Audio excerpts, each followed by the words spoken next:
because of people with intellectual disabilities, sometimes individuals do not believe them when they say that they have been abused.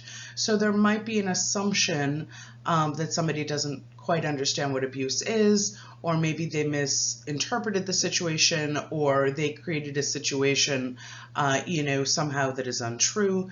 And too often they are perceived as not being credible, and their ability to understand a situation, is in question.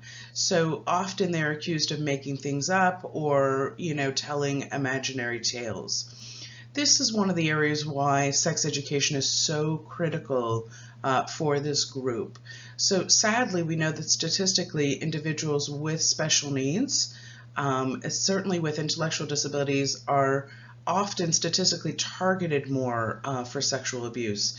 And I think part of this is this myth that individuals may not be believed, but also this idea that individuals may not understand the situation in the same way. Certainly we know that they're not as likely to get sex education information, and that people are flattered by attention sort of paid to individuals who otherwise may not be paid that attention. So sadly, we know that individuals are far more vulnerable with special needs than without to predators and other people who have the idea of taking advantage of. One of the most critical parts of sex education that is effective is teaching people how to say no. So this is a really sort of foundational exercise and learning that I teach all my students, period, but certainly my students with special needs, that they need to understand what sex and sexuality is.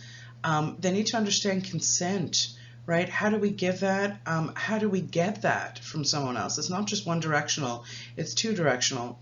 And certainly, how do we say no, or how do we say enthusiastically yes, which is what consent is all about.